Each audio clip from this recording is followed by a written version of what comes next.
Good afternoon sir. Good afternoon ji, very good afternoon. हाँ जी, तो वॉइस आ रही है ना मेरी? आ रही है सर। हाँ जी पवन जी। हाँ जी सर। जी। तो आपने अभी तक तो सारी रिकॉर्डिंग सब देख ली होगी अब? लिंक ही नहीं मिला। मिला? तो मैम ने कुछ अच्छा, भेजा ही नहीं। ठीक है जी, ठीक है ठीक है। वो आपका ना 2-3 दिन से सर्वर नहीं चल रहा था, सारा डाटा नहीं था भाई, इसलिए भी क्लासेस नहीं चल रही थी। अच्छा सर। कि सर्वर पे क्या था ना, सर्वर जो आपका मेंटेनेंस पे गया हुआ था, मतलब समझ लो कि सर्वर प्रॉपर जो पूरी ऑफिस में जो सारी देता था, सारी चीजें सर्विस में जो टैली आपका जो भी हमारे लाइसेंस है सारे क्या हो रहे थे, बार बार बंद हो जा रहे, मतलब सर्वर बंद हो रहा था ऑटोमेटिक, वो सारी डिस्कनेक्ट हो जाएंगे। तो ये दिक्कत चल रही थी भाई, तो 2-3 दिन से इस चीजें हो रही थी, तो उसको ठीक ठाक कराई सारी डाटा सब चीज, मतलब जो था वो लिया, फिर लाइसेंस करा, इससे थोड़ी सी दिन क्लासेस नहीं हुई। ठीक है। हाँ जी, तो अब बात कर लेते हैं कि आप लोगों का कोई डाउट हो जैसे पिछली क्लास से रिलेटेड। हाँ जी, किसी का कोई डाउट?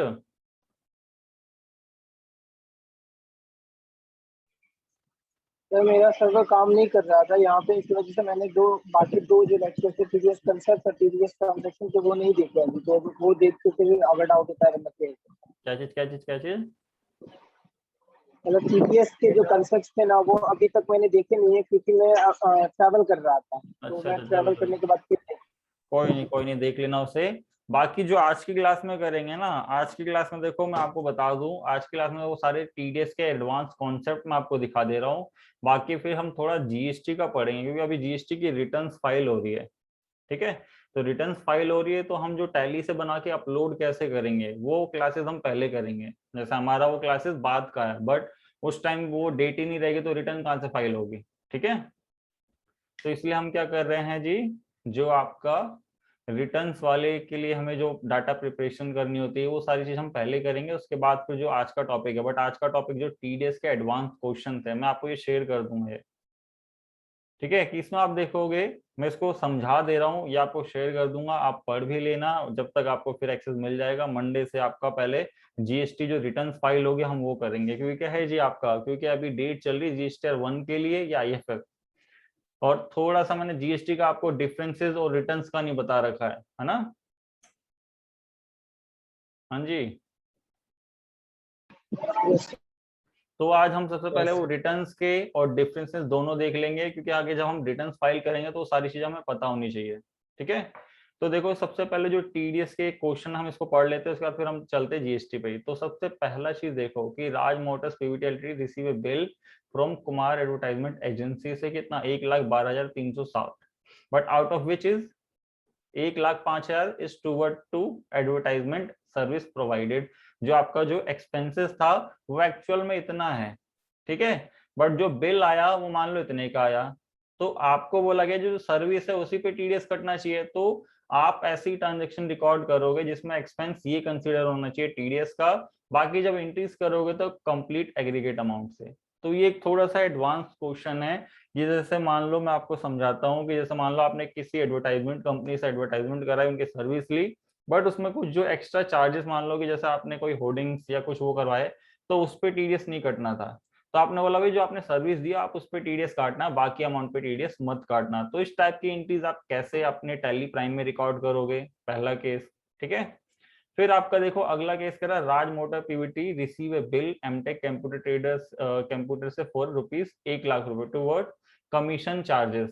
ठीक है, कि कमीशन चार्जेस मीन्स क्या, कि जैसे मान लो कोई सिस्टम में कुछ इंस्टॉलेशन या कुछ टाइप की आपने करवाई, तो उसमें क्या हुआ जी आपका, तो आप कॉन्ट्रैक्ट बेसिस पे उससे करवाते थे, तो उस केस में क्या हुआ जी, आपने उसको बोला जी, वो सॉरी वो आपको बोलता है कि आप मेरे लोअर रेट पे 4% पे कमीशन पे टीडीएस काटो। तो आपने बोला मैं कैसे आपका लोअर रेट पे टीडीएस काटो जी। तो इसके लिए क्या होता है ना, कि आपका जो एमटेक है ये गवर्नमेंट से एक सर्टिफिकेट अपनी कंपनी के लिए इशू करवाता है। ये तब होता है जब आपकी जो कंपनीज है लॉसेस बियर कर रही है, या आपकी कंपनी में कोई आपके जो लॉसेस हो रहे हैं उसके चलते आपकी इनकम इतनी है ही नहीं जो आप टैक्सेस भरोगे, तो गवर्नमेंट के पास ये सारी चीजें अपनी फाइनेंशियल बताते हो, तो गवर्नमेंट आपको एक 97 एक आपका सर्टिफिकेट होता है जो टीडीएस के अंदर लोअर रेट, और एक आपका 97A होता है, शायद 197A और एक 197 करके है, जिसमें एक लोअर रेट और एक आपका जीरो रेटेड होता है। तो वो सर्टिफिकेट आप गवर्नमेंट से कौन एमटेक आपको दिखाएगा, तब आप क्या करोगे, उसका जीरो रेट या 4% जो लोअर रेट कमीशन होता है आप वो डिडक्ट करोगे। ठीक है, ये दोनों केस क्लियर हुए या कोई डाउट है इसमें, पहले बताओ।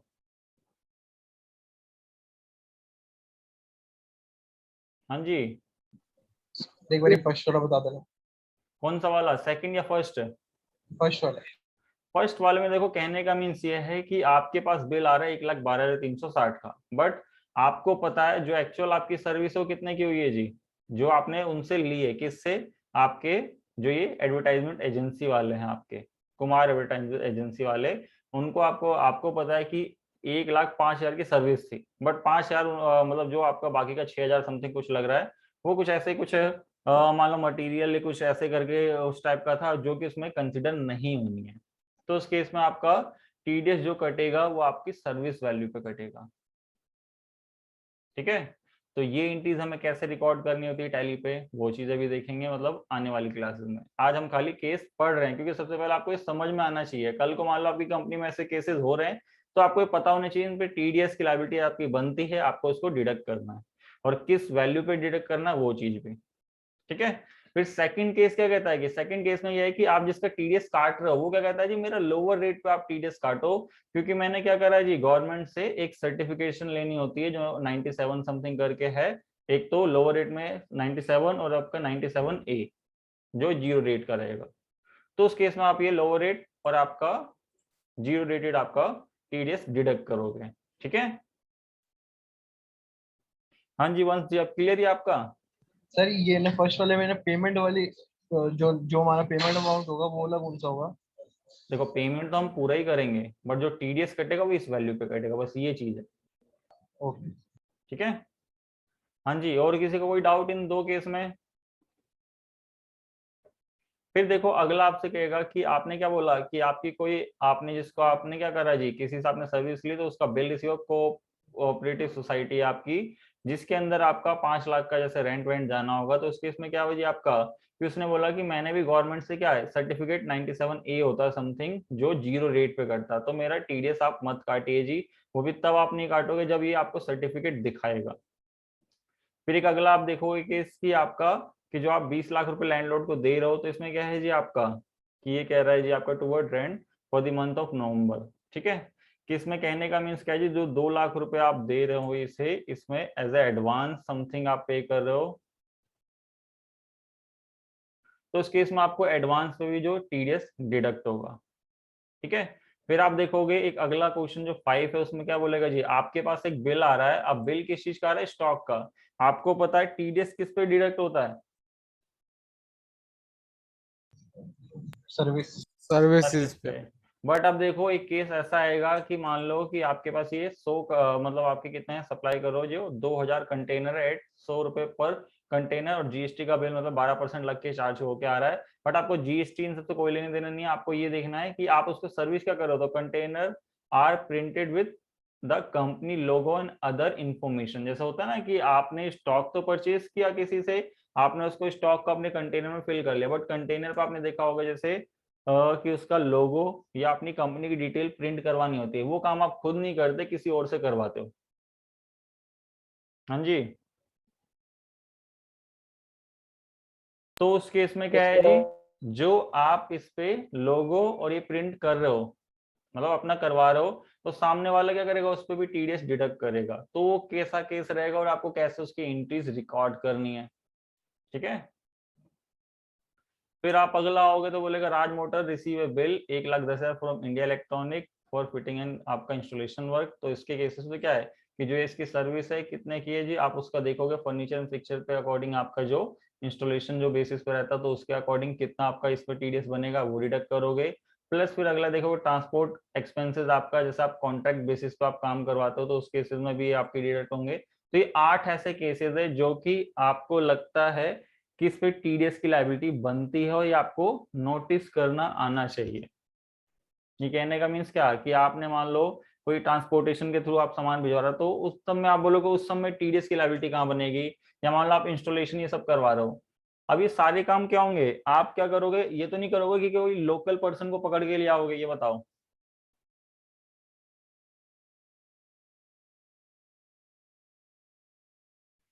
हाँ जी वंश जी, आपका क्वेश्चन है सर ये कॉन्ट्रैक्टर वाला हो गया ना, क्या चीज कॉन्ट्रैक्टर वाला भाई?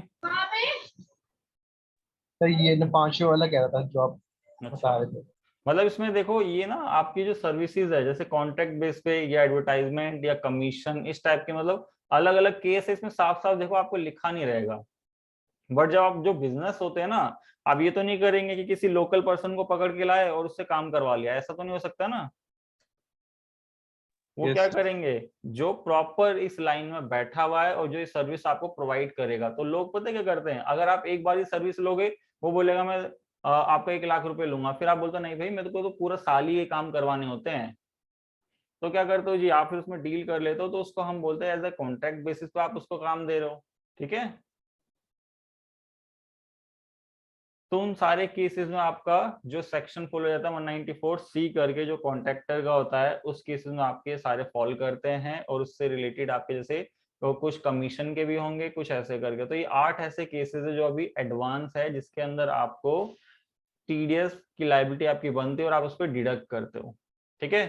तो ये अभी हम करके नहीं देख रहे, क्योंकि करके देखेंगे हम थोड़े 1-2 क्लासेस के बाद। बस ये आपको मैं पढ़ने दे दूंगा, आप इसको रीड कर लेना, जिससे कि आपको जब तक क्लियर हो जाए, मतलब आप पढ़ उड़ के अपने कॉन्सेप्ट क्लियर रखो। उसके बाद जब हम क्या करेंगे, उससे पहले जीएसटी का काम करेंगे, क्योंकि जीएसटी की अभी रिटर्न जारी है, तो डाटा है, तो आपको पता चल जाएंगे कैसे आपको अपलोड, और कैसे आपको या आईएफएफ बनानी, तो आईएफएफ कैसे बनाओगे, वो सारी चीजें। तो उसके लिए आज हम क्या पढ़ेंगे, सबसे पहले जीएसटी में रेगुलर और कंपोजिशन डीलर्स के डिफरेंसेस, और उसके बाद फिर आपके कौन कौन से रिटर्न्स रेगुलर वाला फाइल करता है और कौन सा कंपोजिशन वाला, ठीक है।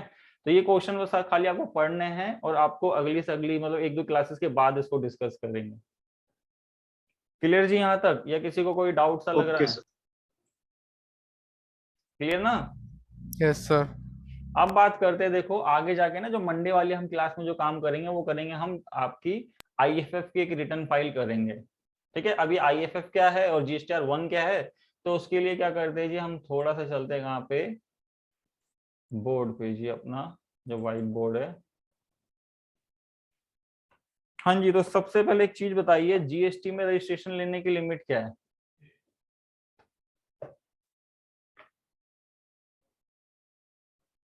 भी है सर, 20 भी है, 40 भी है। कोई भी ले सकता है सर रजिस्ट्रेशन। जीएसटी रजिस्ट्रेशन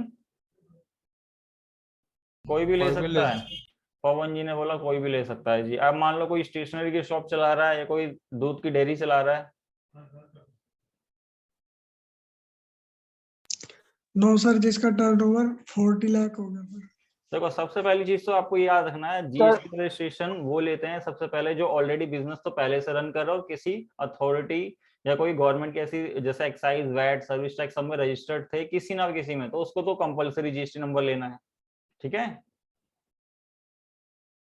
हाँ जी, यस सर।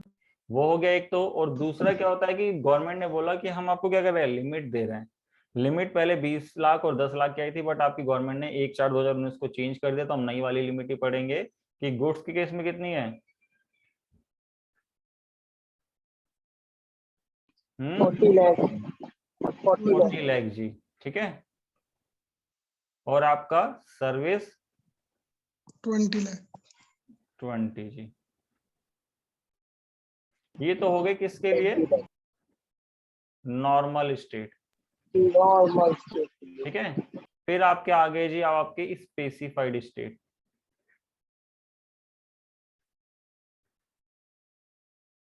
स्पेसिफाइड स्टेट में गुड्स के लिए कितनी है? 20 लाख जी। और सर्विस 10 लाख 10 लाख जी, ठीक है। तो ये सारी चीजें आपकी चेंजेस हुई थी कुछ। तो सर्विस का तो जो ऑलरेडी पहले से ही 20 और 10 ही था, बट गुड्स में थोड़ा सा बढ़ा है। गुड्स में पहले थी 20 लाख और इसके लिए थी आपकी 10 लाख जो स्पेसिफाइड थे, बट इनको 10 क्या लाख कर की दिया, जैसे हाँ पहले 10 थी, अब 40 इसकी कर दी 20 के अलावा, और इसको कितना कर दिया जी आपका 20। ठीक है, यहां तक क्लियर हुआ सबको? हाँ यस जी। सर। अब मैंने कहा आपसे कि आपको कि आप Amazon पे जाके क्या करना चाहते हो, जो आपका Amazon है उस पे आप क्या करना चाहते हो, एक उसका ऑपरेटर बनना चाहते हो, मतलब एक ई कॉमर्स ऑपरेटर बोल दो। ठीक है, तो उसमें आपने बोला जी उसमें कितनी इनकम आपको लगानी होती है, कैपिटल। मैंने बोला जी कैपिटल आपकी आप 30,000 भी लगा दोगे तो भी तो बन जाओगे। तो आप देखो ये तो 30,000 है और यहाँ लिमिट कितनी है, तो इसको रजिस्ट्रेशन लेना जरूरी है नहीं? No sir. इसको रजिस्ट्रेशन लेना नहीं पड़ेगा? सर लेना पड़ेगा, ई कॉमर्स ऑपरेटर के लिए कंपलसरी रजिस्ट्रेशन है ना। हाँ जी, क्योंकि देखो आपको याद हो मैंने आपको एक फाइल प्रोवाइड करवाई थी कब, जीएसटी के टाइम में। जैसे मैं आपको दिखा देता हूँ, कहाँ चलता है फ्लैप की ड्राइव में, ये चल नहीं रही है तो हम सेक्शन 24। तो आ जाते हैं यहाँ और आते हैं टैली प्राइम और इसके सारे नोट्स। तो नोट्स मेरे हिसाब से जीएसटी क्लासेस कब से चल रही है आपकी, यहाँ यहीं पे। तो देखो इसमें मैंने आपको एक चीज दी थी, इसके अंदर सेक्शन 24 जो आपका बता रखा आपने, इसके अंदर क्या है जी आपका सबसे लास्ट में आना। इसमें क्या चीज थी, ये वाली कंडीशन अगर आप इसमें फॉल करोगे तो आपको ना जीएसटी जो एप्लीकेबल वाली लिमिट है वो, और आपको कुछ नहीं देखना कि आपकी टर्नओवर क्या है, आपको क्या देखना अगर आप इनमें डील कर रहे हो इसमें और दो ये लीजिए, तो आपको कंपलसरी रजिस्ट्रेशन लेना है जी। किसमें, वो भी रेगुलर में। एक तो इंटर स्टेट सप्लाई कर रहे हो, कैजुअल टैक्सेबल पर्सन आप बनोगे, या फिर person taxable under reverse charge के जो आपके केसेस होते हैं जैसे आरसीएम के, फिर आप नॉन रेजिडेंट टैक्सेबल पर्सन हो, जैसे आप एनआरआई हो, आप यहाँ के टैक्सेबल सप्लाई कर रहे हो, फिर person required for TDS deduct कर रहा है जी अंडर जीएसटी में जो आपका आ रखा है एक टीडीएस और एक टीसीएस, तो आपको लेना जरूरी है। फिर आप इनपुट सर्विस डिस्ट्रीब्यूटर हो या person making a sale on behalf of someone else whether as an agent और प्रिंसिपल। फिर यहाँ देखो ई कॉमर्स ऑपरेटर, तो आप इनमें डील कर रहे हो तो आपको रजिस्ट्रेशन लेना बोला गवर्नमेंट ने, कंपलसरी है जी। आपको कुछ नहीं देखना, टर्नओवर ये सब आपको कहाँ जाना। और अगर आप Amazon पे जाओगे ना डीलरशिप लेने, सबसे पहली चीज बोलता है वो अपना रजिस्टर नंबर दो जी। ठीक है, अब ऐसा क्यों हो रहा है, क्योंकि देखो Amazon कोई दिल्ली में तो सेल नहीं करेगा, वो कहाँ कहाँ करेगा सेल आपकी,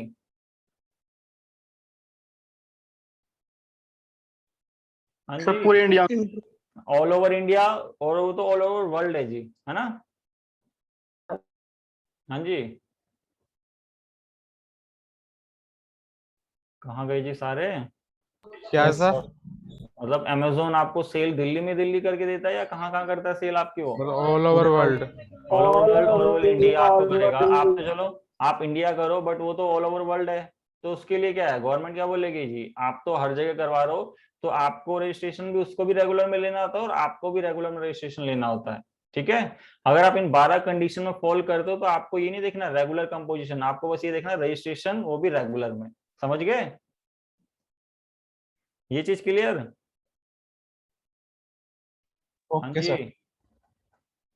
फिर उसके बाद बात आती है जी आपकी आ जाते हैं इधर, ये चीज तो चलो आपको पता चल गई। फिर मैंने कहा कि आपके क्या है जी, जब आप गवर्नमेंट के पास आपकी लिमिट पता चल गई, या आपको 12 कंडीशन या 11 कंडीशन जो थी उसमें आपको पता चल गया फॉल करो तो आपको रेगुलर लेने जाना है। बट जिनको इनमें फॉल नहीं कर रही है, इनमें उनको कंफ्यूजन सी हो रही है, तो गवर्नमेंट ने क्या बोला, आप क्या करना है जी, जीएसटी जो भी आपके प्रोफेशनल्स बनते हैं उनके पास जाना, वो आपको समझाएंगे जी। अब जैसे मान लो आपने भी काम स्टार्ट किया है, या मान लो सीए सीएमए हो आप बन गए, आगे जाके आप भी क्या करो जीएसटी बोलो जी हम करवा देंगे आपका रजिस्ट्रेशन। तो आप क्या बोलोगे जी, क्योंकि जब गवर्नमेंट के पास कोई पर्सन टैक्स पेयर जाता है रजिस्ट्रेशन लेने, तो उसको क्या पता चलता है कि दो रजिस्ट्रेशन चलते हैं बेसिकली, रेगुलर और कौन सा, कंपोजिशन। कंपोजिशन। अब देखो इनको भी ना टर्नओवर बेस पे बांट दिया आपकी गवर्नमेंट ने। क्या बोला, अगर आपकी टर्नओवर साफ साफ पता चल रही है तो आप क्या करोगे, इसके बेसिस पे ऑप्ट कर लोगे। रेगुलर के लिए कितनी है, रेगुलर में रेगुलर के लिए कितनी है, करोड़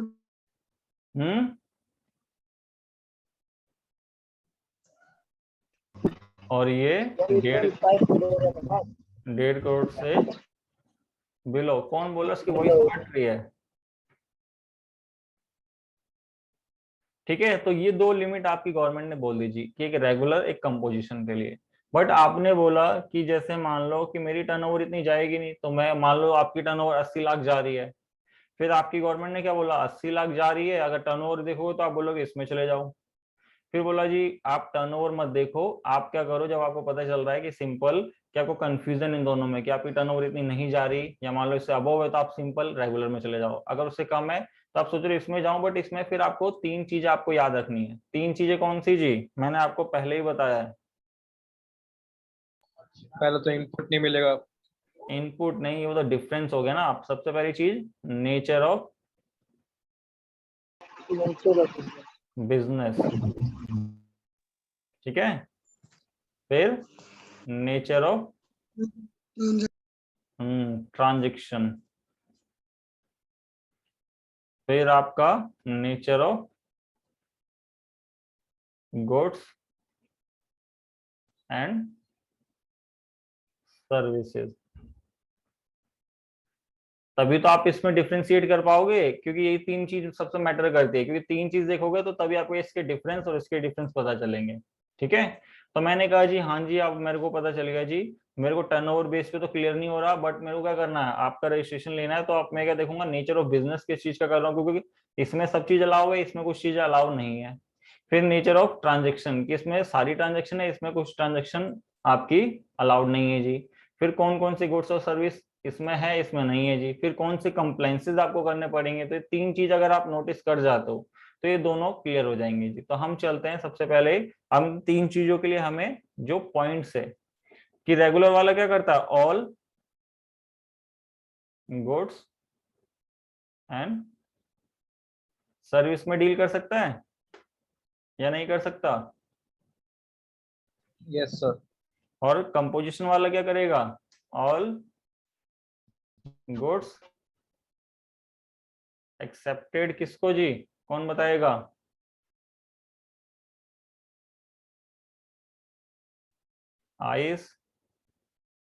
आइसक्रीम, फिर कौन सा जी आपका, टबैको और पान मसाला जी, इनको बाहर रखी जी। और सर्विस आपकी कौन सी जी, एक तो रेस्टोरेंट, और आपकी अब अदर सर्विस भी इसके लिए एप्लीकेबल कर दी। ठीक है, यहां तक क्लियर है, कोई डाउट किसी को। क्योंकि डिफरेंस आपको इसलिए पता होना चाहिए, कल को आप जाके मान लो किसी की रिटर्न फाइल करोगे, या मान लो किसी का इनवॉइस रेज करोगे, या इनवॉइस आप रिकॉर्ड करते हो, तो सारी चीज आपको पता होनी चाहिए। ठीक है, हाँ जी, सेकंड पॉइंट कौन बताएगा।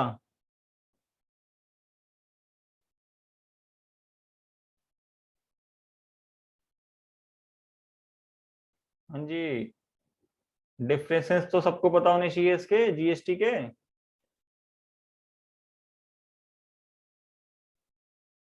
हेलो, रेट्स में डिफरेंसेस है ना सर। आईटीसी तो मिलता नहीं, एक में आईटीसी मिलता है, एक में आईटीसी नहीं मिलता।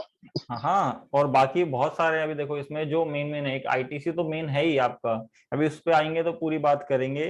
बट इसमें क्या है जी, जीएसटी रेट कितने रेगुलर वाले में।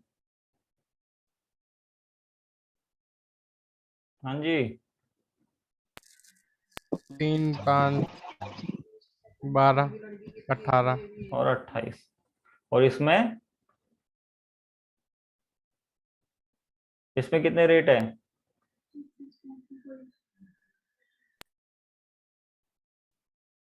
ये कौन सा है, ये है आपका ट्रेडिंग एंड 0, मैन्युफैक्चरिंग। 1%, 2%, 5%। 2 हट गया जी, 2 मैन्युफैक्चरिंग वालों को आप करके उसको 1 पे ही कर दिया अभिलाष जी, ठीक है। 5%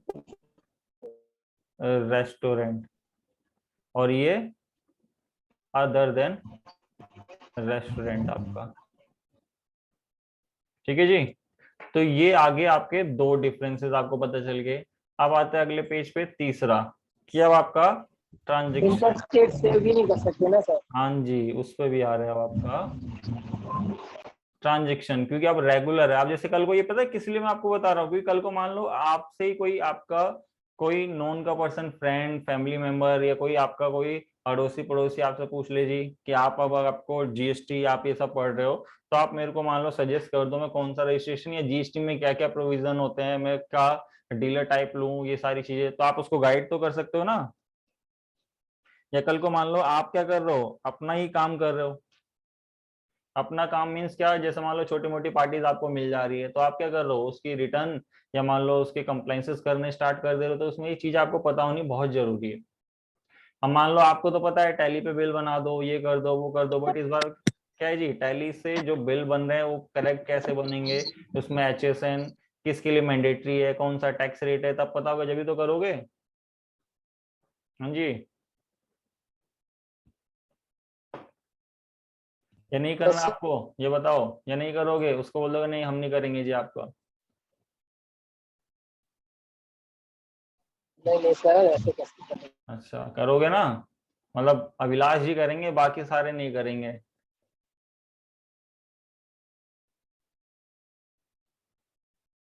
सही में नहीं करेंगे वो लग रहा है। करेंगे। अच्छा तो हाँ ना तो बोलो यार, मतलब ऐसे लग रहा है कि मतलब ये,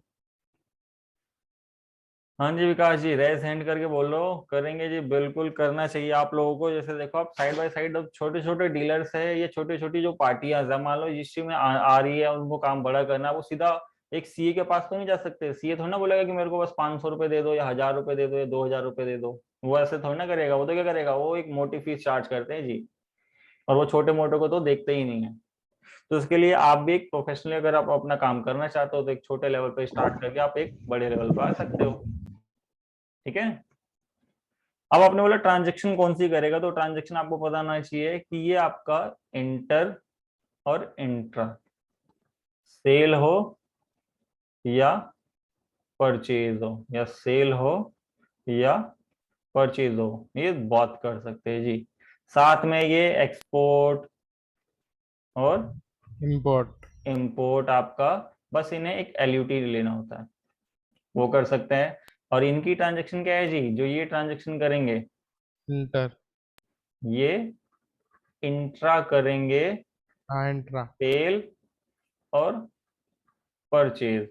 और इंटर तो ये खाली क्या कर सकते हैं, ओनली परचेज। परचेज जी, ठीक है। तो अब पता चल गया लिमिटेशन क्या है। धीरे धीरे आपको देखो सारी चीज पता चलती जाएगी, इससे आप बता सकते हो किसी को भी कि आप रेगुलर लो या कंपोजिशन लो आप।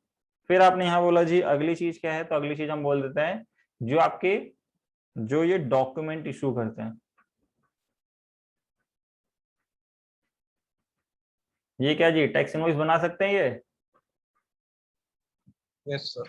Bill yes of sir. Supply, yes sir.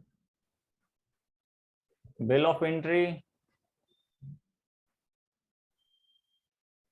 ठीक है, एक्सपोर्ट इनवॉइस, ठीक है। तो ये सारी चीज आपकी बना सकते हैं जी, बट ये जो है ये क्या बनाएंगे, ओनली बिल ऑफ सप्लाई, ठीक है। ये सारी चीज नहीं बना सकते, ठीक है। और प्लस आपको याद होना चाहिए जो ये वाले मैंने टैक्स रेट बताया था आपको यहाँ, तो ये क्या होता है, ये जो टैक्स होते हैं हमेशा किस पे डिफाइन होते हैं, और ये अपनी सेल का ये परसेंट सीधा गवर्नमेंट को पे करते हैं, क्योंकि ये कस्टमर से अपने टैक्स चार्ज नहीं कर सकते, ये आगे अपने कस्टमर से टैक्स चार्ज करते हैं जी, ठीक है। ये चीज याद रखना, क्योंकि आपसे पूछा जा सकता है कभी इंटरव्यू में कि कंपोजिशन और रेगुलर में से कौन सा डीलर अपने कस्टमर से चार्ज करता है या नहीं। या मान लो एक चीज और आपको पता होनी चाहिए, जैसे जो आपका अगर कंपोजिशन में जो आपने रजिस्ट्रेशन ले रखा है, तो आपको अपने बिजनेस या अपना जो भी आउटलेट या शॉप जो भी है उसके बाहर मेन गेट पे, या मतलब ऐसे आउटलेट की जो उसको दिखना चाहिए कि आप किसके अंडर रजिस्टर्ड हो, कंपोजिशन डीलर के अंदर, और आप टैक्स चार्ज नहीं कर सकते, ये साफ साफ, और जीएसटी नंबर साफ के साफ मेंशन होना चाहिए। क्योंकि जब जीएसटी आया था तो आपके कंपोजिशन डीलर क्या कर रहे थे, कस्टमर से टैक्स चार्ज कर ले रहे थे, इसलिए आपकी गवर्नमेंट ने इनके लिए कंपलसरी कर दिया। ठीक है, हाँ जी, यहाँ तक क्लियर सबको है, किसी को कोई डाउट है? क्लियर। ठीक है जी, तो देखो इसमें बिल ऑफ सप्लाई ये सारी चीज आ गई, प्लस उसके बाद आपकी बात आ जाती है जी अगले पेज पे एक HSN नंबर, क्योंकि अब आपको HSN याद रखना है। HSN और SEC आपका जो रेगुलर डीलर उनके लिए ये क्या है, कंपलसरी है, चाहे रेगुलर में वो छोटा डीलर हो 5 करोड़ से कम, 1.5 करोड़ से कम वाला, या मान लो आपका 5 करोड़ से अबव वाला हो, बट इसके लिए जो HSN है, ये क्या हो गया, अरे अरे अरे अरे,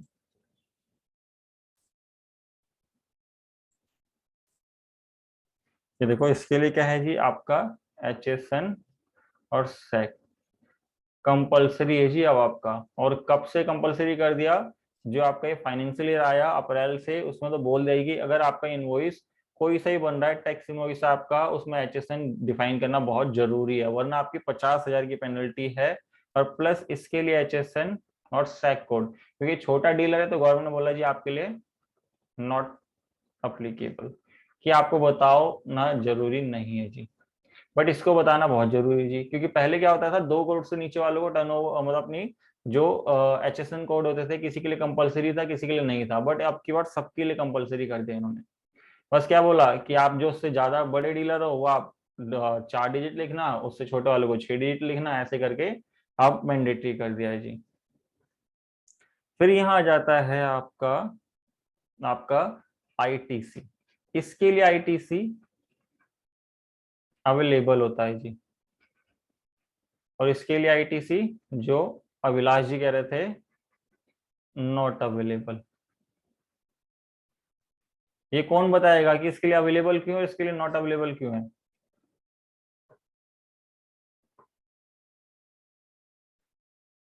हाँ जी,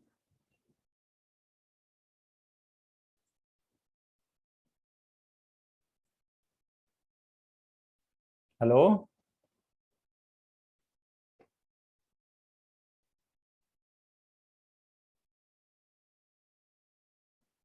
हाँ जी, कौन बताएगा, सारे कहाँ गए? सर जिन्होंने बताया था ये आईटीसी वाला पॉइंट। अच्छा, वो बताएंगे।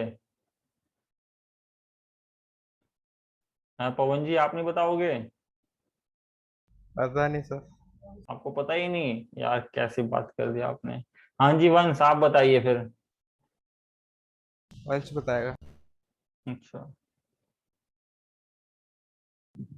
सर जो ये कंपोजिट वाले होते हैं ये ना अपनी सेल में ही टैक्स ऐड करके ना आईटीसी कलेक्ट कर लेते हैं, मतलब सेल में मतलब, हाँ वो जैसे जो टैक्स अगर मान लो कोई रेगुलर से खरीदता है वो अपने ऐड कर देता है, बट ये अपनी सेल का 1%, अगर आपका ट्रेडिंग मैन्युफैक्चरिंग है, या अगर आपका रेस्टोरेंट है तो 5%, या आपका क्या है जी अदर देन रेस्टोरेंट तो आपके 6%, ये अपनी सेल का सीधा गवर्नमेंट को पे कराते हैं, और ये कस्टमर से चार्ज नहीं कर सकते, इसलिए इनके लिए ITC नॉट अवेलेबल होता है। और जो रेगुलर वाले होते हैं इनको क्या है जी, इनके बहुत सारे कंप्लाइंसेस होते हैं, और इनके जो आगे अपने कस्टमर को जैसे सेल कर रहे हैं तो उससे टैक्स चार्ज करते हैं, और आगे जब ये उस गुड्स को सेल करेंगे मतलब करते हैं तो उससे टैक्स चार्ज करते हैं, और परचेज करते हैं तो वहां टैक्स पे करके आते हैं, तो इसके लिए इनका ITC अवेलेबल होता है। अब देखो एक एग्जाम्पल देख लेते हैं। अब मान लो इसमें एक ए है, इसने क्या करा, एक 10,000 की गुड्स खरीदी एक डीलर से, प्लस इसमें कितना था 18% GST लगा, तो कितना 1800 हो गया, तो 11,800। ये क्या करा इसने, एक बी से खरीदा था, उसको ये पे कर दिया, तो ये क्या करता है जो बी, इसका 1800 तो गवर्नमेंट को पे करा देता है, और 10,000 अपने पास रख लेता है, तो टैक्स का अमाउंट कहाँ चलेगा, गवर्नमेंट के पास। फिर ये क्या करता है जी, ए एक सी को सेल करता है, कितने की जी 20,000 की, 20,000 में भी कोई 18% टैक्स होगा, तो 3600 रुपये हो गया। तो ये क्या बोलता है, मेरे पास अब 3600 टैक्स आ गया, बट यहाँ ऑलरेडी कितना दे चुका है ये? हाँ जी पवन जी, कितना दे चुका है ये? 1800। 1800 जो कि गवर्नमेंट के पास जा चुका है। तो ये क्या बोलेगा जी, मैं जो 1800 दे रखा हूँ ये इसका आईटीसी होता है, समझ गए? तो क्या करेगा, जब ये 3600 इसके पास आए हैं उसमें से 1800 लेस करेगा और बाकी का 1800 ये भी क्या कर देगा, गवर्नमेंट के पास जमा करा देगा। ठीक है, हाँ जी, आप क्लियर आईटीसी आपका? Yes sir. क्या आप तो क्लियर है ना आईटीसी, कि आपको क्या करना है जी, गवर्नमेंट के पास ऑलरेडी 1800 जा चुका है, तो वो आपका आईटीसी जो जमा गवर्नमेंट के पास, वो आप क्या करते हो, सेल के टाइम में उसको क्लेम कर लेते हो, जिससे कि आपको जो सेल के टाइम में जो टैक्स आया उसमें से उतना लेस करके तो पे कराते हो। ये होता है जीएसटी पेबल, ये होता है आईटीसी जो परचेज पर आप टैक्स दे के आए हो। हम मत कहना हमें नहीं पता ये, ठीक है? पवन और वंश क्लियर? Clear sir. हाँ जी, अब आ जाते हैं अगली चीज पे जी। ये सबसे इम्पोर्टेंट है जी, जो आपका रिटर्न का है जी, क्योंकि वो बाकी तो आपको क्या है, जब आप अपनी अकाउंटिंग कर रहे हो ये सब मेंटेन करना पड़ता है आपको। बट अब आपने बोला रिटर्न्स, ये होते हैं इनके कंप्लाइंसेस, तो अब कौन बताएगा रेगुलर के लिए, क्योंकि सबसे जरूरी है रेगुलर ही आप ज्यादातर देखोगे। तो रेगुलर में जो कंप्लाइंसेस होता है आप सबको पता है, एक तो GSTR 1 और GSTR 2 3B। और GSTR 3B। 3B। 1 किसके लिए होती है? आउटवर्ड सप्लाईज के लिए। Outward supply sir। बोल दो जी, सेल। या आउटवर्ड सप्लाई। सेल बोल दो, ठीक है, ये सप्लाई जी। और परचेज, परचेज। इनवर्ड सप्लाई और परचेज, और ये नेट ये समरी होती है। बहुत। ये आप क्या कह सकते हो जिसका, कि आप जिससे टैक्स पे कराते हो जी, क्योंकि कई बार आपके इंटरव्यू में पूछ लिया जाता है कि आप कौन सी रिटर्न से टैक्स पे कराते हो, अगर आप रेगुलर में 5 करोड़ से, या मान लो एक रेगुलर डीलर हो जो मंथली रिटर्न फाइल करते हो, तो किससे फाइल कराते हो आप?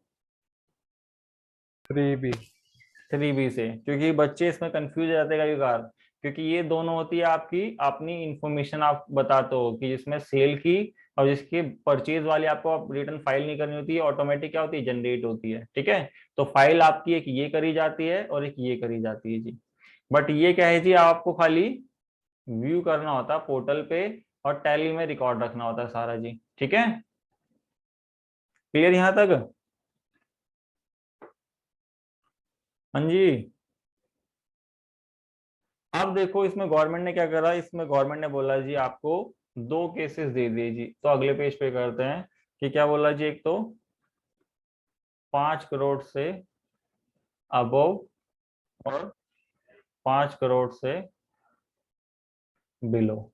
अब इसमें क्या बोला जी, 5 करोड़ से जो अबव रहेंगे ये तो बड़े डीलर है, गवर्नमेंट क्या बोलेगी, टैक्स आप तो जी, हमें तो सबसे पहले आपसे टैक्स लेना है, क्योंकि आप मोटा टैक्स दोगे, तो आपको GSTR 1 और GSTR 3B। इसकी डेट किसी को पता है कब फाइल करनी होती है?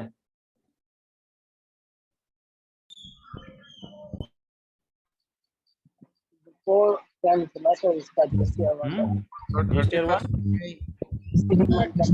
का? वॉइस आपके नहीं आ रही क्लियर, क्या क्या सर मई में। मई में? ये पवन जी ने तो बोला मई में, और कोई है? 10 अगस्त से पहले पहले। इससे पहले अप्रैल में? अगस्त। अगस्त में? मैं अभी की नहीं पूछ रहा, मैं नॉर्मल डेट पूछ रहा हूँ कि आपको क्या करनी होती है।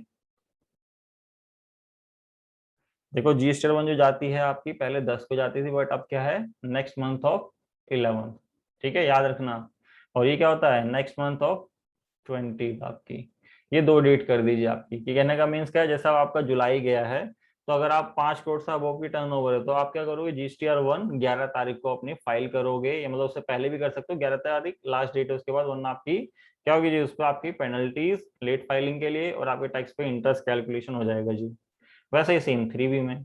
तो ये तो हो गया बड़े डीलर्स। अब आपने बोला जो 5 करोड़ से कम होंगे तो उसके लिए गवर्नमेंट ने एक ऑप्शन दिया। ये ऑप्शन क्यों दिया कि गवर्नमेंट चाहती है कि पोर्टल पे हैवी लोड ना हो और आपका गवर्नमेंट का पोर्टल भी प्रॉपर चले और आपकी सबकी रिटर्न भी टाइमली सबमिट हो जाए। तो इसलिए उन्होंने बोला कि हम आपको ऑप्शन देते हैं कि आप क्या करो, अगर 5 करोड़ से कम हो तो रेगुलर कर लो या फिर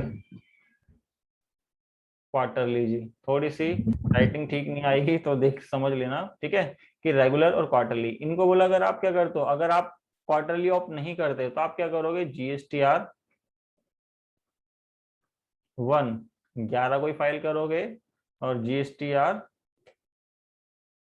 3 भी ये 20 को ही फाइल करोगे आप लोग भी। क्योंकि अगर आप लोग इसमें नहीं जाते, जो हम ये ऑप्शन आपको प्रोवाइड कर रहे हैं, तो आपके लिए यही रहेगा सेम। अगर आप क्वार्टरली में जाते हो तो क्या बोला जी, आपके लिए हम बोलेंगे आप क्या करो, GSTR 1 और GSTR 3 भी ये क्या करो जी, आप क्वार्टरली में करो। क्वार्टरली कैसे जी, आपके कितने क्वार्टर होते हैं, 4। 4 होते हैं ना। 4 क्वार्टर में क्या, जैसे मान लो अप्रैल टू जून, अभी पहला क्वार्टर है तो पहले क्वार्टर में कब आप फाइल करोगे, जून में जाके GSTR 1 3 भी फाइल करोगे।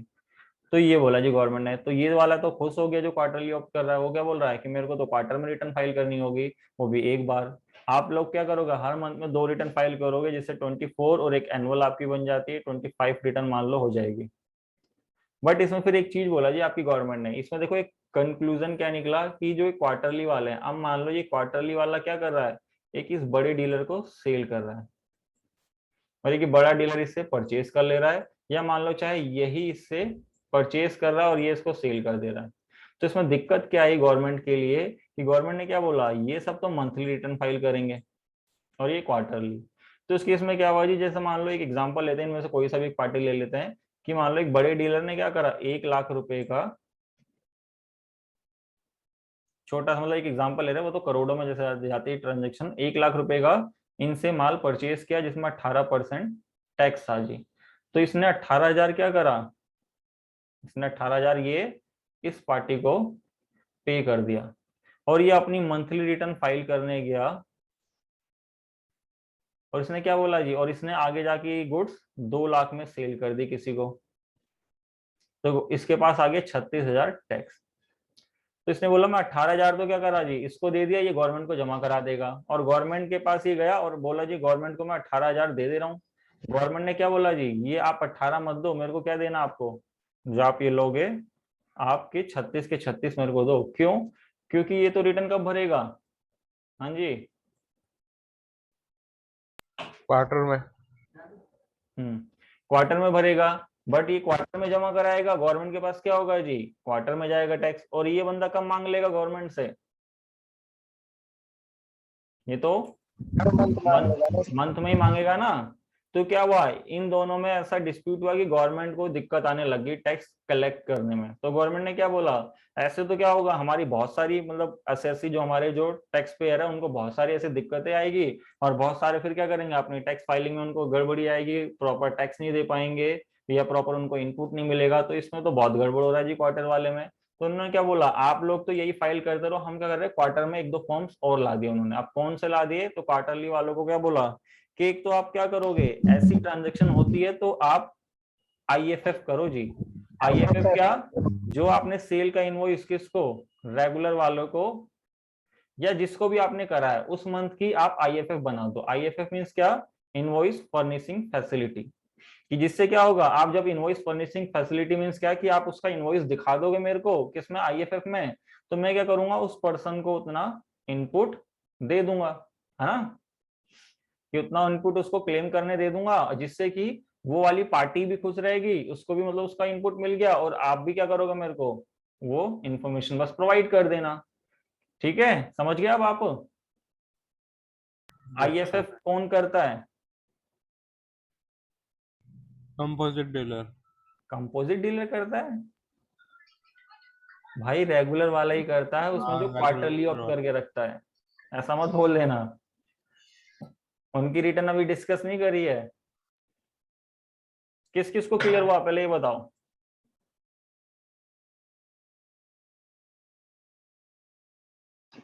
Clear sir. क्लियर है जी। प्रदीप जी? सर क्लियर नहीं हुआ। अच्छा, क्लियर नहीं हुआ जी, ठीक है। तो बताओ ना साफ साफ, अब बताओगे नहीं तो फिर मैं क्या समझूंगा। जैसा पवन जी तो बोल रहे कंपोजिशन वाला करेगा ये। चल बता दो। देखो कहने का मीन्स क्या है, देखो मैं दोबारा समझाता हूं एक बारी। यहां तक पहले समझ में आया कि नहीं आया, जो आपके रेगुलर और ये वाले जो 2% कर रहे थे? हाँ जी, क्लियर है सर। पवन और प्रदीप जी और बाकी कौन है, जल्दी से बताओ। ये यहाँ तक क्लियर नहीं है? सर ये वाला सर तो- यहाँ पे जो सर 5 करोड़ से बिलो है ये, हम्म। सर यहाँ पे कंपोजिट डीलर आ गया। कंपोजिट नहीं सर है, ये सब रेगुलर है ये। रेगुलर है सर ये। कंपोजिट डीलर तो देखो कहाँ था जी आपका, मैं दिखाता हूँ अभी आपका। कंपोजिट डीलर तो देखो यहाँ पे था, और अभी हम उसकी रिटर्न तो देख ही नहीं रहे। जो यहाँ था वो 1.5 करोड़ से बिलो वाले, और उनके लिए फिर हमने डिफरेंसेस देखे थे कि बिजनेस के मॉडल के ऊपर हम देखेंगे कि कौन कौन सा आपका क्या है जी, किस में जाना चाहिए। तो आपने मान लो ऑप्ट करा रेगुलर, क्योंकि ज्यादातर अकाउंटिंग रेगुलर ही चलेगी, और उसकी हम ये सारी चीजें देख रहे हैं, रिटर्न की सारी जो चीज हमने देखी है यहाँ पे। ये वाला point, जो ये है ये चीज, इसमें कंपोजिशन कहीं नहीं है, ठीक है। ठीक है सर। तो अभी आप लोग क्या समझे, सबसे पहले ये बताओ कि ये एक, चलो ये दोबारा मैं आपको दिखाता हूँ एक अगला पेज लेके। ये देखो मैंने ये ना, जो ये रिटर्न का है ये सारा रेगुलर का ही चल रहा है। जो ये रिटर्न है जो मैंने बताई आपको, ये सारी की सारी किसके लिए है? सर रेगुलर की। अगर हेलो हाँ। सर जैसे 5 करोड़ से बिलो है हम्म। तो रेगुलर में, और सर उसमें क्वार्टरली में सर क्या चूज करना पड़ेगा सर इसमें? कुछ नहीं, जब भी आप अपनी मंथ की पहली रिटर्न फाइल करते हो तो आपसे सबसे पहले ही पूछेगा। जैसे मान लो फाइनेंशियल ईयर अभी तो चल रहा है, अब बीच में आप ऑप्ट नहीं कर सकते। आपको जैसे अब अगला आएगा तो आपकी जो पहली रिटर्न जाती है उसमें आपको बताना होता है कि आप रेगुलर फाइल कर रहे हो या आप क्वार्टरली ऑप्ट कर रहे हो, ठीक है। जी जी सर। तो उस समय आपने मान लो बता दिया। अब देखो सबसे पहली चीज, अगर 5 करोड़ से अबोव है, ये वाला तो पता है ना आपको, किसमें कौन सी रिटर्न फाइल करते थे आप?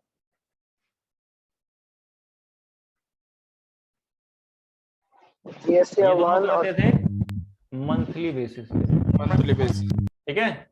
यहां तक क्लियर हुआ? Yes yes sir.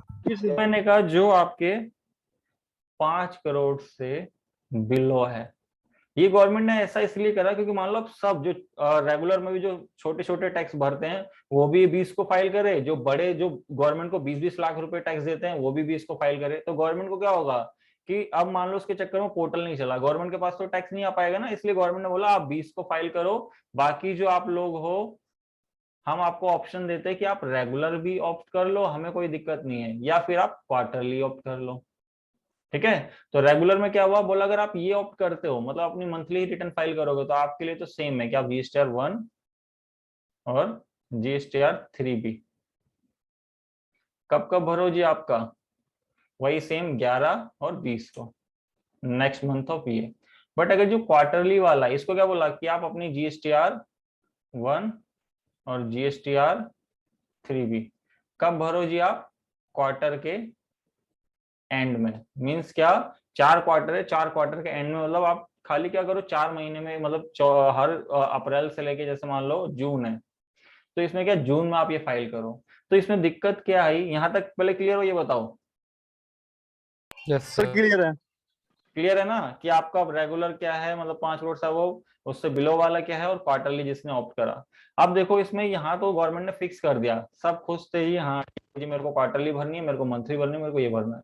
तो इसमें दिक्कत पता है क्या आई कि जब ये जो ये वाला डीलर या ये वाला डीलर, ये तो क्या कर रहा है, अपनी दोनों रिटर्न कब फाइल कर रहे हैं, मंथली। मंथली। और ये कब फाइल करेगा, क्वार्टरली। क्वार्टरली। अब मान लो कोई डीलर इससे परचेज करता है, ठीक है, ये बंदा इससे परचेज कर रहा है और ये बंदा इसको, या मान लो इसको सेल कर रहा है। तो मैंने कहा इसमें 10 लाख, मतलब हम अभी 10 लाख नहीं 1 लाख ले लेते हैं क्योंकि जिससे अमाउंट आपको क्लियर हो जाए। अब 1 लाख पे मैंने कहा 18% टैक्स था, 18,000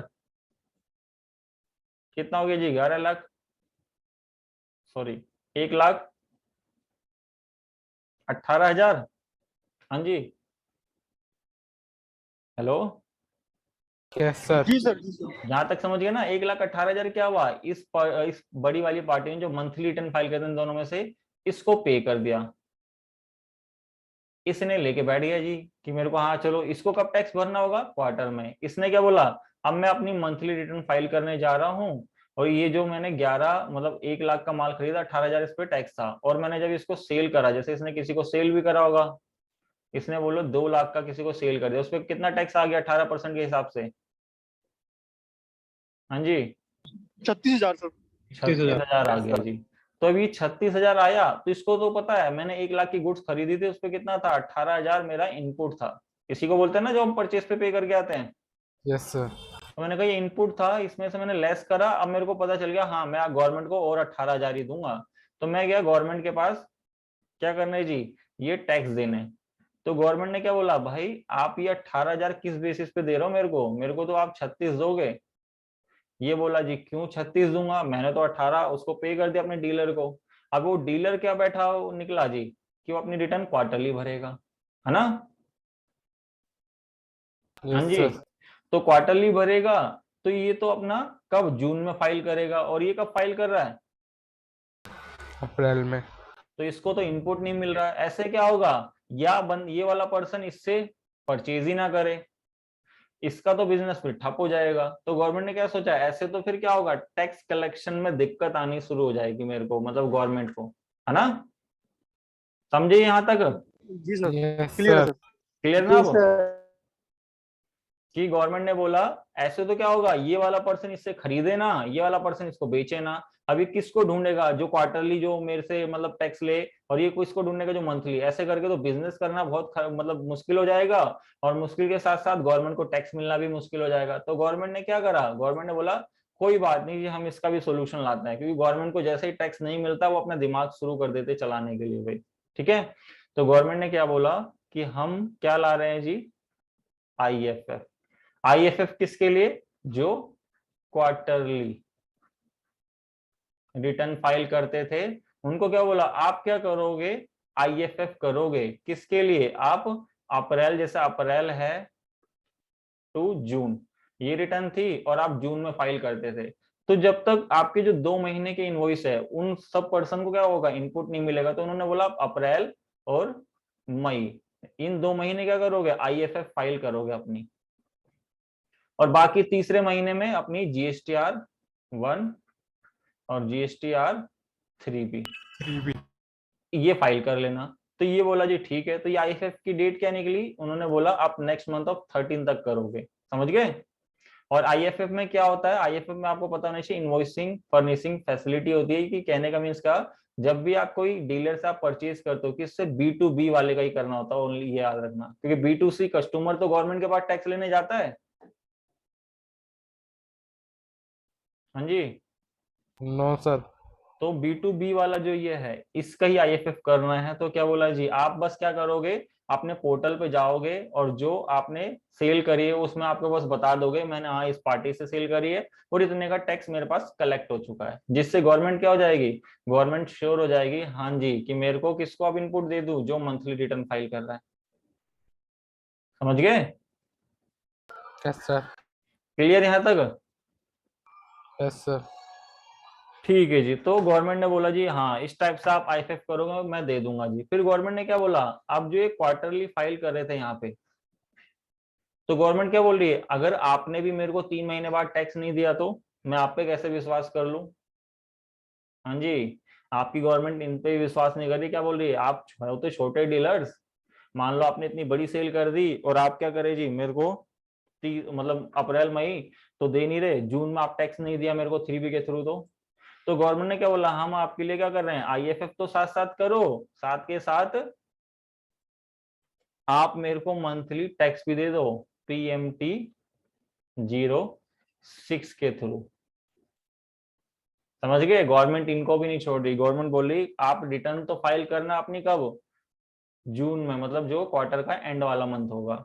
बट मेरे को IFF कर दो जिससे कि मैं सामने वाले को इनपुट दे दूं और अपना टैक्स भी दे दो, क्योंकि मेरे को विश्वास नहीं है कि आप 3 महीने बाद भाग गए तो, या आपने जमा ही नहीं कराया तो मैं सामने वाले को इनपुट दे दूं, मतलब अपनी जेब से मतलब उसका लेस करा दूं और उसके बाद आप मेरे को टैक्स भी ना दो। तो गवर्नमेंट ने उनको बोला PMT 06 से मेरे को टैक्स जमा करा दोगे कितना, जैसे मान लो जुलाई का मंथ था और क्वार्टरली कोई फाइल करता था तो 25 अगस्त तक उसको टैक्स जमा कराना है जुलाई मंथ का। समझ गए? पूरा टैक्स सर? है हाँ हाँ, पूरा जितना भी उसका टैक्स बन रहा होगा, अगर जितना अगर मान लो कम भी कराता है तो बाद में अपने क्वार्टर में मतलब पूरा कर सकता हो, ऐसी बात नहीं है। ठीक है, यहां तक समझे या नहीं समझे ये बताओ अब? जी सर। क्लियर है अब? क्योंकि अब जो अगली क्लास में हम करेंगे वो यही करेंगे, क्योंकि एक हम IFF वाला केस करेंगे और एक GSTR 1 वाला केस भी करेंगे, जो मंथली रिटर्न फाइल करता है और जो क्वार्टरली रिटर्न फाइल करता है, जिसके थ्रू आपको पता चल जाएगा IFF क्या होती है और GSTR 1 क्या होती है, वो भी टैली के थ्रू। क्लियर यहां तक? Yes sir. अब देख लेते हैं, अब आएगी कंपोजिशन वाले की बात। क्या मैंने कहा कि अब जो कंपोजिशन डीलर जो करता है, कंपोजिशन डीलर क्या करता है, GSTR 4 जो इसकी अब वो एनुअल क्वार्टरली होता है। अब ये एनुअल हो चुकी है। Annually sir? हाँ, ये इसकी एनुअल रिटर्न मान लिया गया है, पहले होता था क्वार्टर बेसिस पे, अब इसी को बोला एनुअल रिटर्न होगी जी आपकी। और अब ये CMP 08 से ये जाता है क्वार्टरली, अभिलाष जी। ठीक है, ये CMP 08 से, मतलब सर ये वाली पेमेंट वाली होगी ना? हाँ ये टैक्स जमा कराता है CMP 08 से क्वार्टर बेसिस पे। अब क्वार्टर क्या, अप्रैल मई जून, तो जून के जो अगला क्वार्टर मतलब जो अगला महीना होगा उसके 18 तक इसको पे कराना होता है। जुलाई 18 तक। हाँ, फिर मान लो ये जो एनुअल रिटर्न होती है, एनुअल रिटर्न जो पूरा साल खत्म हो गया, जैसे मान लो कि मान लो अभी का जो साल, जैसे मान लो 1 अप्रैल से 31 खत्म होगा, तो अप्रैल 30 तक उसको ये पूरी एनुअल फाइल करनी होती है। बस इसको अब इतना ही कंप्लाइंसेस दिया है। ठीक है, ओके सर। क्लियर? या कोई डाउट अब? नहीं सर, कोई डाउट नहीं। हाँ जी, बाकी लोग बताइए। अभिलाष जी के तो कोई डाउट नहीं है, आप लोग बताइए, प्रदीप जी, पवन जी, विकास। नहीं सर, क्लियर है सर।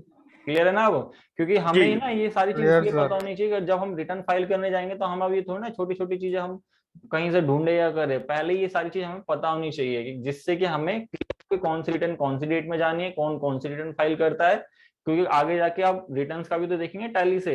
अभी तक तो हमने क्या करा, सबकी अकाउंटिंग मेंटेन करना सीख ली GST के अंदर, कि अगर आप परचेज के अकॉर्डिंग करते हो या ऑर्डर के थ्रू करते हो, परचेज ऑर्डर, या आप जॉब वर्क का काम है या मैन्युफैक्चरिंग का काम है या आपका होलसेल का काम है या सर्विस का काम है, तो उस केसेस में हम अकाउंटिंग मेंटेन कर रहे थे।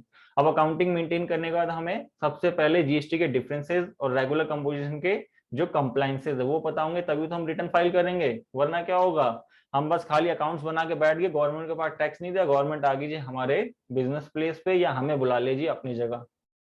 ठीक है, कि गवर्नमेंट ने एक नोटिस भेजा कि आप क्या कर रहे हो जी, अकाउंट, आप गए, बोले सर मेरी बुक तो पूरी मेंटेन है, बोले भाई पोर्टल भी तो देखना होता है। ठीक है, और टैली ने आपको ये सारी फैसिलिटीज दे दी है, किसमें, प्राइम में मिलेगी, ERP में नहीं। क्या आप सोचो? ठीक है, तो क्लियर? या कोई डाउट इसमें अब? Clear sir. क्लियर है? तो अभी 1-2 क्लासेस हम GST पे करेंगे, उसके बाद फिर वापसी TDS पे आ जाएंगे, क्योंकि GST इसलिए क्योंकि अभी रिटर्न्स है तो उसको हम फाइल करके देख लेंगे, वरना फिर डेट निकल जाएगी तो फिर हमारे पास कोई रिटर्न्स नहीं बचेगी, तो फिर वाली क्लासेस बहुत डिले होती जाएगी। तो इसलिए हम पहले वो कर लेते हैं जो आगे की क्लासेस है, जो जिसमें हम GST रिटर्न फाइलिंग देख रहे थे। ठीक है, ओके सर, ओके। तो कोई डाउट नहीं, तो फिर मिलते हैं मंडे को, और मंडे को फाइल करते हैं IFFG आपकी रिटर्न। ठीक है, okay sir, thank you sir. Most welcome जी। ठीक है, सर मैम को बोल देना भेज देगी। ओके जी, वैसा अब हो जाएगा आपका, मंडे मॉर्निंग तक मैं करवा देता हूँ जी आपका। ठीक है, ओके सर।